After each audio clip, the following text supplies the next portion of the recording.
World express channel में हम आपका हार्दिक अभिनंदन करते हैं। जैसे कि परंपरा रही है वर्ल्ड एक्सप्रेस चैनल की और वर्ल्ड मीडिया की कि अच्छी प्रतिभाओं को मंच देना और आपसे परिचय कराना। आज हम अयोध्या नगरी की चिर परिचित राष्ट्रीय ख्याति प्राप्त आध्यात्मिक वक्ता, विचारिका और प्रवचनकार किरण ओझा जी के निवास स्थान पर उपस्थित हैं और ये गर्वयुक्त हम बताने जा रहे हैं कि किरण ओझा जी ने सारा जीवन आध्यात्म के लिए और सामाजिक राष्ट्रीय गतिविधियों के लिए समर्पित कर दिया है।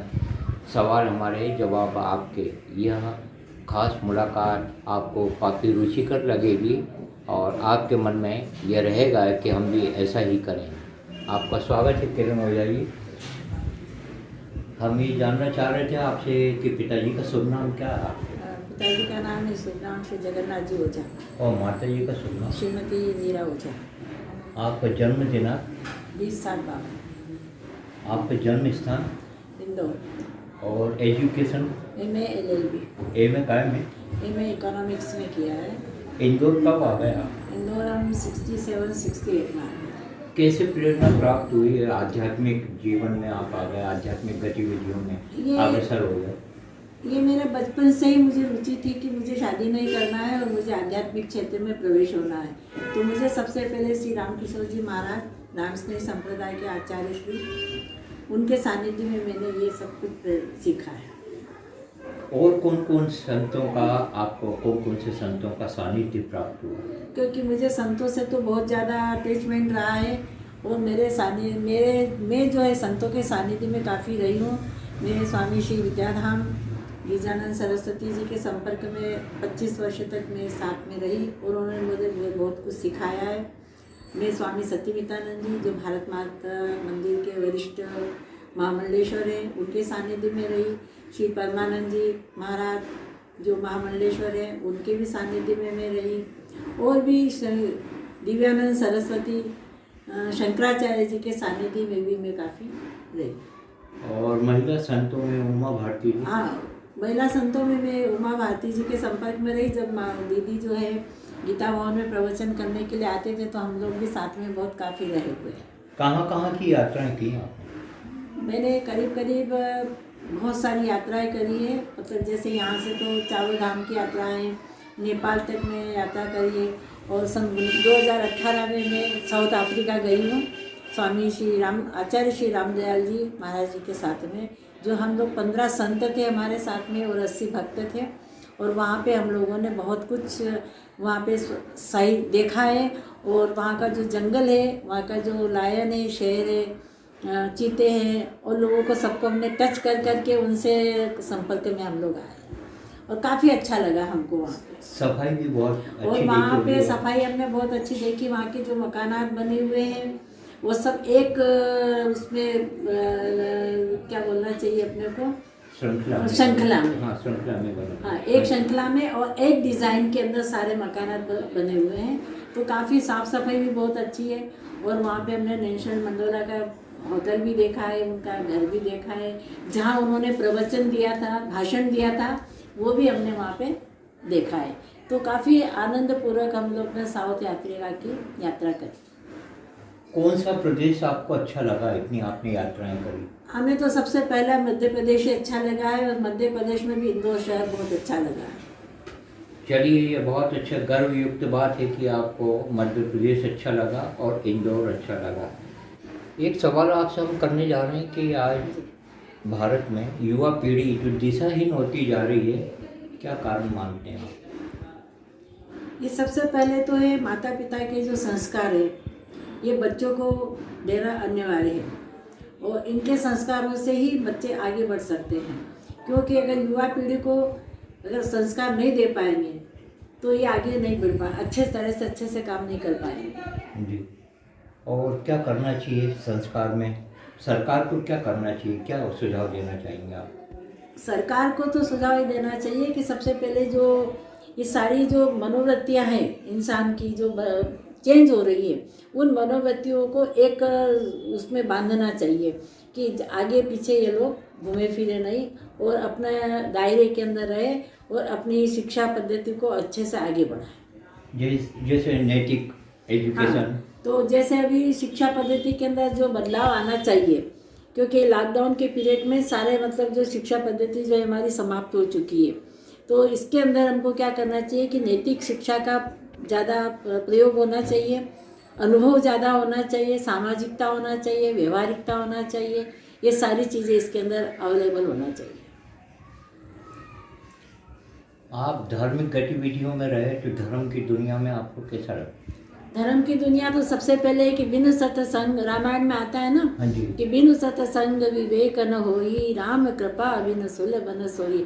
मैंने अगर व्यक्ति के जीवन में सत्संग नहीं है तो उसके ऊपर राम की कृपा नहीं हो सकती है। ये दिमाग में हमारे बचपन से ही बात बैठी हुई है। तो इसलिए संतों का सानिध्य होना जीवन के अंदर बहुत महत्वपूर्ण है। और दूसरी बात यह है कि अगर संत ही हमको मार्गदर्शन देते हैं, जैसे पहले घर की बात, गुरु होता है माता, उसके बाद में हम जब विद्यालय में जाते हैं तो होता है गुरु जो हमको शिक्षा देते हैं, और उसके बाद में जो होता है संत। तो संत तो हमारा पूरा बेड़ा पार कर देते हैं। जी, सर्वधर्म एकता समन्वय के लिए क्या सुझाव होंगे आप?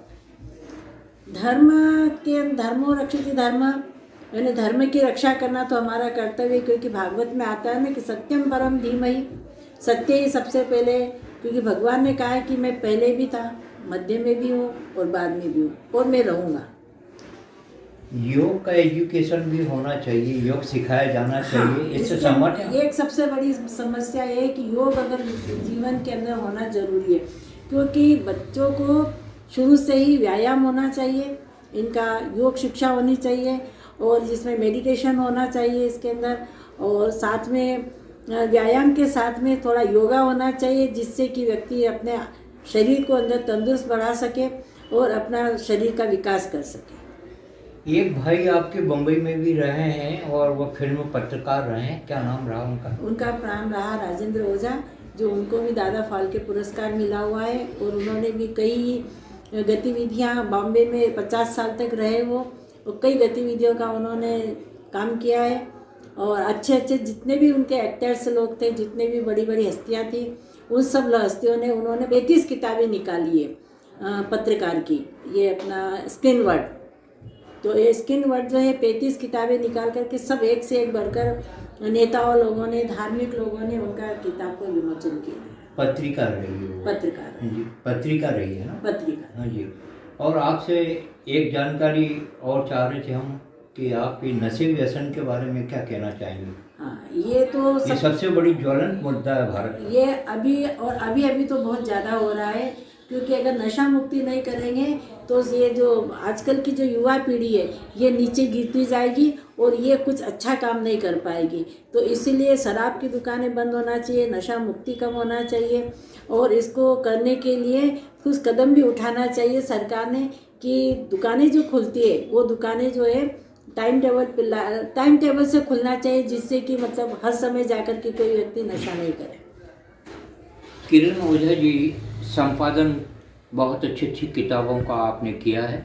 गिरिजानंद जी सरस्वती राष्ट्र की एक महान विभूति, सादर हम उनको नमन करते हैं।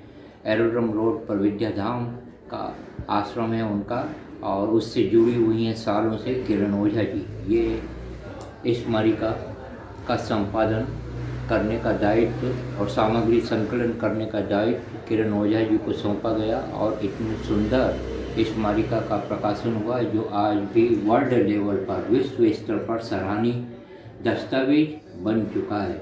और एक और किताब के हम दर्शन कराने जा रहे हैं, दिव्यवाणी एवं साधनात्मक अनुष्ठान। ये किरण ओझा जी द्वारा संपादित किया गया है और बड़ी मेहनत करी है इन्होंने। ये किताब में गिरिजानंद जी सरस्वती जी के प्रेरक प्रवचन है। सत्संग से क्या तात्पर्य, सत्संग के बारे में क्या बताना चाहेंगे? सत्संग जीवन की धरोहर है। सत्संग के बिना तो व्यक्ति कुछ भी नहीं कर सकता है। यानी गुरु का संग होना जीवन के अंदर बहुत बड़ी मिसाल है, क्योंकि गुरु अगर नहीं हुआ है तो अगर हम लोग आगे नहीं बढ़ सकते हैं। गुरु की सेवा ये नहीं है कि उनके हाथ पैर दबाना है। गुरु का सेवा ये है कि जो उन्होंने वचन किया है, जो उन्होंने हमको सिखाया, बोला है, वो उनकी सेवा है। राम किशोर जी महाराज जी का सानिध्य बहुत सालों तक आपको रहा, उनके कृतित्व और व्यक्तित्व के बारे में क्या बताना चाहेंगे? उन्होंने राम की ही प्रेरणा दी है कि जब भी उठो बैठो सो खाओ पियो आप सांसों सांस में राम राम का उच्चारण करो। और राम राम से बढ़कर के कोई धर्म नहीं है, क्योंकि शंकर भगवान ने भी राम की स्तुति करी है।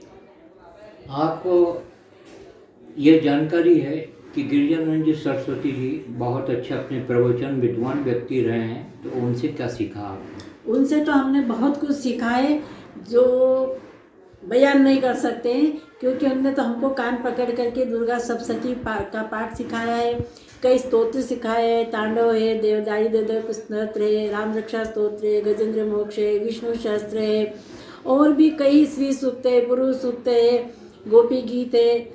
ऐसे हमको कई उन्होंने अच्छे अच्छे स्तोत्रों का ज्ञान सिखाया है, और हमको साथ साथ में लेकर के कई साथ में भी हमको लेकर के जाते थे कि भाई चलो वहाँ पे। एक बार हमको वहाँ पे कालशिला के ऊपर लेकर के, जहाँ पे नवरात्रि के समय अनुष्ठान किया था, चैत महीने की नवरात्रि में शारदीय नवरात्रि थी वहाँ पे, और वहाँ पे हमने जहाँ पर सिर्फ 50 लोग रहते थे, और उसी जगह का अनुष्ठान उन्होंने हमसे करवाया। कालशिला नाम है उसका, जहाँ पे शुंभ और निशुंभ को मारा है, और वहाँ पे श्री यंत्र की पूजा होती है। हाँ जी, तो ये गुप्त काशी के आगे हैं, काली मठ के आगे, ऊखी मठ के बीच में। गुप्त काशी के भी दर्शन किए आपने? हाँ जी। कितने बार? क्या बताना चाहेंगे गुप्त काशी के बारे में? वहाँ पे गुप्त काशी में तो हमारा स्वामी गिरिजानंद सरस्वती का ही बहुत बड़ा आश्रम है जी। और वहाँ पे साधु संत समाज व्यक्ति आते हैं, और उन संतों के लिए ही स्वामी जी ने वो आश्रम बनाया है कि जो भी यहाँ पे इस पद से निकलेगा,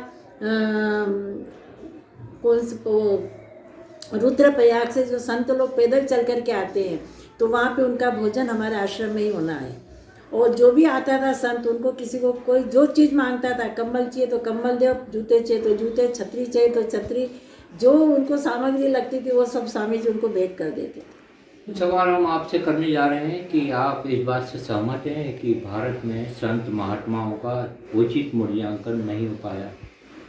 इसी के ऊपर तो पृथ्वी टिकी हुई है, जो उन संत महात्माओं का न तो आपने देखा और न हमने देखा है, और वो इतनी घनघोर गुफाओं में रह करके और वहाँ पे तप तपस्या त्याग करते हैं, और वो हमें आप और हमको महसूस भी नहीं होता है कि ये संत है या ये भक्त है। क्या संदेश देना चाहेंगे आप? क्या कहना चाहेंगे आप?